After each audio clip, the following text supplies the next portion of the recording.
बाबर आजम की क़यादत में Pakistan cricket team जा रही है इंग्लैंड 3 टेस्ट मैचेस खेलने के लिए। पहला टेस्ट मैच स्टार्ट होगा 19 अगस्त से, लेकिन 19 अगस्त से पहले पाकिस्तान क्रिकेट टीम को ऐसी क्या प्लानिंग करनी पड़ेगी कि भाई इंग्लैंड को जो है टफ़ टाइम भी दे वो, और बेस्ट पॉसिबल इस वक्त जो इंग्लैंड का सिनारियो है हमारे लिए कि नया कोच नया कैप्टन, कैप्टन दोबारा आया है, लेकिन ये कि बेस्ट टाइम है हमारे पास कि वो बैस बॉल से निकल के आ रहे हैं और हम उनको हरा सकें, क्योंकि हम उन्हें हरा सकते हैं। हम 1982 में वहाँ गए थे, हमने अच्छा खेला था। 87 में हम सीरीज़ जीते थे वहाँ जाके, हम 92 में सीरीज़ जीते थे वहाँ पे, हम 96 में सीरीज़ जीत चुके हैं। उसके बाद से हम या तो ड्रॉ करते हैं या हारते हैं, हम जीत के नहीं आए उनसे। अब आइडियल टाइम है कि 1996 के बाद हम जा रहे हैं वहाँ, हम सीरीज़ जीत के आएँ। लेकिन जो कुछ चीज़ें हैं जो हमें बेहतर करनी पड़ेंगी, जिनको हमें जिन पे ज़्यादा जो है वो टाइम इन्वेस्ट करना पड़ेगा, वो है टीम सिलेक्शन। देखिए इंग्लैंड ने अपनी टीम अनाउंस कर दी है। उनकी टीम अगर आप देखें तो जो रूट कैप्टन है, जो रूट इससे पहले भी कैप्टन बन चुके हैं, और उनकी परफॉर्मेंस कोई ख़ास बुरी नहीं थी। एज ए बैट्समैन भी अच्छे थे वो, एज ए कैप्टन भी अच्छे थे, लेकिन एक तरह से था कि वो जब उनके अंडर काफ़ी टेस्ट मैचेस हार भी रहे थे।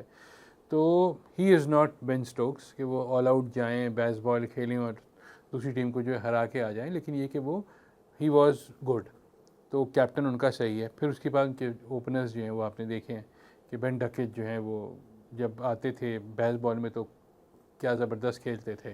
फिर उसके बाद उनकी मिडल ऑर्डर भी है, हैरी ब्रुक भी हैं उसके अंदर जाके। फिर उसके बाद उनकी विकेट कीपर हैं जेमी स्मिथ, बहुत ज़बरदस्त हैं।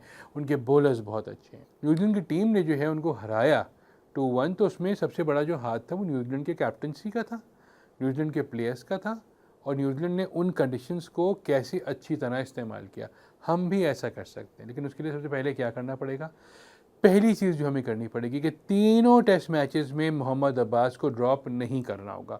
मतलब एक ऐसा बॉलर जिसकी फ़र्स्ट क्लास का रिकॉर्ड, जिसका ब्रिलियंट है, इंग्लैंड में पूरा पूरा साल खेलता रहता है वो आदमी, आप उसे ड्रॉप करने का सोच भी नहीं सकते। हमें तो वेस्ट इंडीज़ के खिलाफ भी उसे ड्रॉप नहीं करना चाहिए था।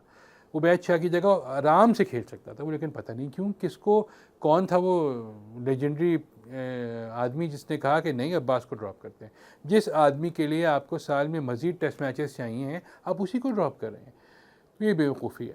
हाँ, आप आमिर जमाल को जो है ड्रॉप कर दें, कोई मसला नहीं है। मोहम्मद अली और खुर्रम शहजाद में से किसी एक को खिला लें। अगर आपको एक बहुत express fast bowler Ubaid Shah को खिलाना है तो आप इन दो में से किसी एक को खिलाइए, लेकिन आइडियली तो ये है कि ये तीनों खेलें, अब्बास, खुर्रम शहजाद, मोहम्मद अली। ये तीनों इस वक्त अच्छे रिदम में हैं, और तीनों ने एक ही मैच में वेस्ट इंडीज़ में 20 खिलाड़ियों को आउट किया था। आप सोचिए कितने अरसे के बाद ऐसा हुआ है। ये तो आपका हो गया फास्ट बॉलिंग, तो आपके आखिरी के 3 ये हो गए।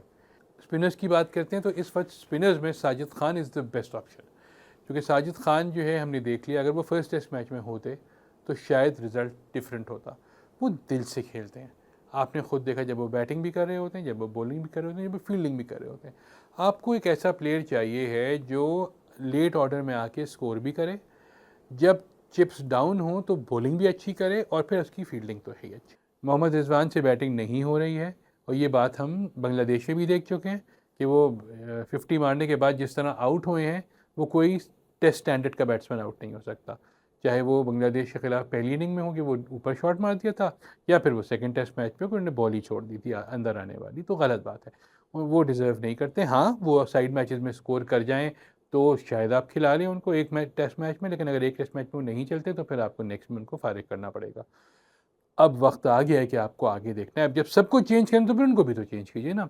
ये तो आपके हो गए 5, अब आपको चाहिए 6 बैटर्स। इमाम उल हक को मत कहना है प्लीज़।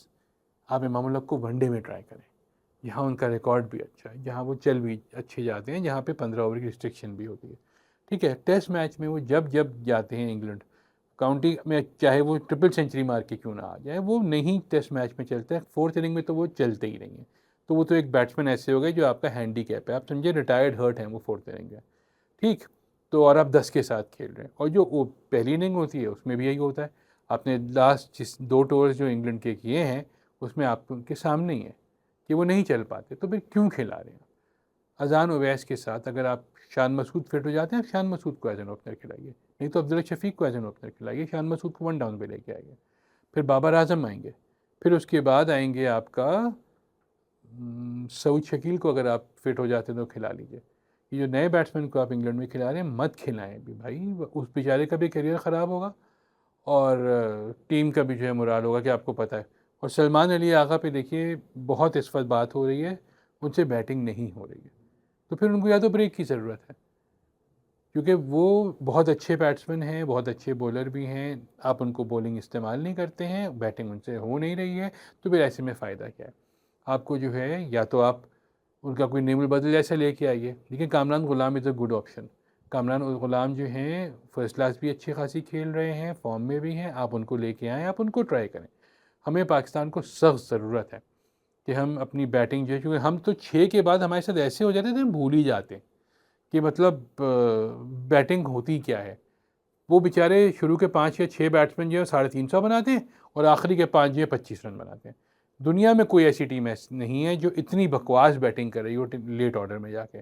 साजिद खान की वजह से लास्ट टेस्ट मैच में आप चल गए, बच गए, और उससे पहले थोड़ी बहुत अब्बास ने बैटिंग कर ली, उनका काम नहीं है ये। आपको एक जेन्युइन ऑलराउंडर चाहिए, लोगों को बुरा लगे, लेकिन शादाब खान जब इंग्लैंड गए थे और वहाँ उन्होंने मेरा ख्याल है 3 50s मारी थी, तो आपको उनको चांस देना चाहिए। लेकिन शादाब खान का प्रॉब्लम ये है कि वो लिमिटेड ओवर्स में जाके जो है वो इतने ज़्यादा थक जाते हैं कि फिर वो टेस्ट मैच नहीं खेल पाएंगे, वरना मेरे ख्याल से उनकी जगह बनती है, अबरार की जगह बनती है। अबरार नहीं है टीम में, ठीक है वो 100 खेल रहा है, बहुत खुशी की बात है, लेकिन Abrar is a mystery spinner, आपको उसको खिलाना चाहिए। लेफ्ट आर्म स्पिन तो सऊद शकील भी कर लेते हैं। वो जो नया बॉलर आया है लेफ्टी, वो अच्छी बॉलिंग उसने की थी, अली उस्मान ने, लेकिन ये कि वो उसको अभी वक्त लगेगा। आप इसी वक्त इंग्लैंड में जो है वो काउंटी खेल रहे हैं आपका नुमान अली, आपने उनको सिर्फ इस वजह से ड्रॉप किया कि वो एक टेस्ट मैच में बांग्लादेश में नहीं चले। वो आदमी जो आपको मुसलसल विकटें लेके दे रहा था, ये भी गलत बात है। ये इसी तरह से फवाद आलम के साथ भी किया था कि फवाद आलम एक सीरीज़ में ऑस्ट्रेलिया की नहीं चले थे, तो आपने उनकी जो पिछली सारी सीरीज़ थी जिसमें वो सेंचुरीज मारते हुए आए थे, आपने वो सब छोड़ दी। तो हमारे सिलेक्शन का क्राइटेरिया बहुत ख़राब है।